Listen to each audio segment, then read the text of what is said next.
देखिए, राज्य की राजधानी जयपुर से खबर है, जहां भारतीय संस्कृति की आधारशिला मानी जाने वाली गौमाता के सम्मान, संरक्षण और संवर्धन के लिए 27 अप्रैल को पूरे देश में गौ सम्मान दिवस मनाया जाएगा।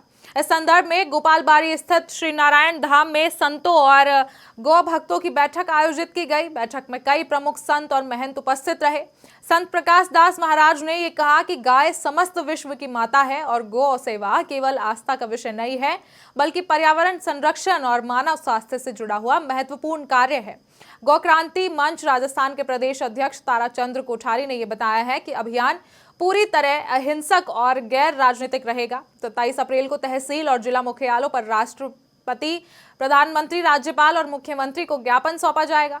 इसमें गौ माता को राष्ट्रमाता का दर्जा देने, गौ हत्या पर पूर्ण प्रतिबंध लगाने और गौशाला को सुविधाएं प्रदान करने जैसे प्रमुख मुद्दे शामिल किए गए हैं।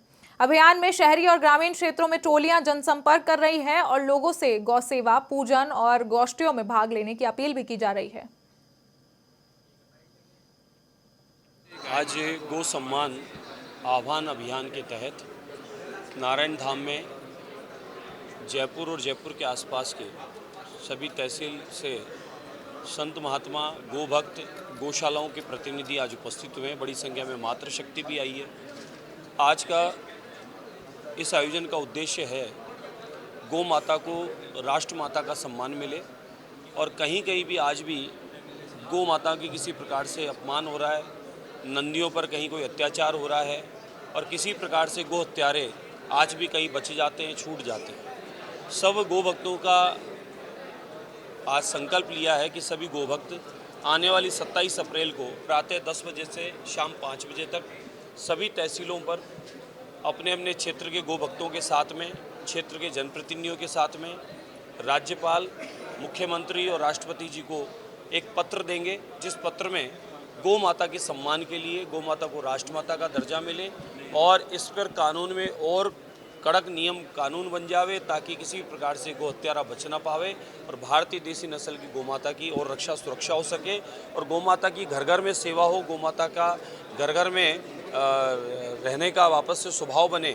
उसके लिए हम सभी गो भक्त मिलकर अपने भी स्तर पे जन जागरण का अभियान चलाएंगे। उसके लिए आज ये बैठक रखी गई थी। अब देश जाग चुका है, अब देश जाग चुका है। गौ माता को राष्ट्रमाता बना करके ही दम लेगा। जब तक गौ माता राष्ट्रमाता नहीं बनेगी या गाय कटेगी तो ये देश सुरक्षित नहीं है। इस देश को सुरक्षित रखना है तो गौ माता का सम्मान करना ही होगा। गौ माता का ही सम्मान से ये राष्ट्र बलवान होगा और हिंदू राष्ट्र की स्थापना होगी। बिना गौ माता के हिंदू राष्ट्र भी नहीं हो सकता। हमारे जितने भी कर्म है, जन्म मरण परण, सब गौ माता से होते हैं।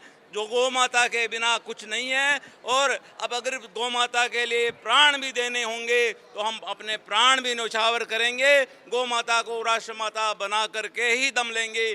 जी, अब तो आपको पता है, सबको पता है कि सब लोग ये कह रहे हैं कि सनातन की सरकार है और सनातन की सरकार है तो गौ माता की भी सरकार है। पर हालात ऐसे हैं कि अब तक सरकार वादा करके भूल गई तो उस वादा को वापस याद दिलाना पड़ता है। हनुमान जी महाराज भी कई बार भूल जाते तो उनको भी शक्ति याद दिलानी पड़ती है। कहे रीछपति सुनो हनुमाना, का चुप साध रहो बलवाना। तो सरकार बलवान है पर अभी निर्बल हो गई है, इसलिए उनको वापस उनका बल याद दिलाना पड़ेगा। इसलिए गौ सम्मान आह्वान अभियान रखा गया है। 27 अप्रैल 2026 को पूरा भारत एक साथ एकत्रित होकर के गौ सम्मान दिवस के रूप में मनाएगा और गाय माता को राष्ट्रमाता बनाने के लिए जयपुर की गली गली में गौ भक्त निकलेंगे और तहसील स्तर पर जाकर के और माननीय प्रधानमंत्री के नाम, राष्ट्रपति जी के नाम और मुख्यमंत्री जी के नाम, राज्यपाल जी के नाम एक प्रार्थना पत्र देंगे और हस्ताक्षर भी किए जा रहे हैं। करोड़ों करोड़ों हस्ताक्षर भी किए जा रहे हैं और ये हस्ताक्षर के साथ साथ वो जनबल जब सामने दिखेगा, पहले किसी चीज़ को पाने के लिए माथे कटाने पड़ते हैं, आज माथे गिराने होते हैं। तो 27 अप्रैल को हम चाहते हैं कि सारे सनातनी एकत्रित हो और सारे गो भक्त एकत्रित हो, मातृशक्ति एकत्रित हो, सारे संत संकल्प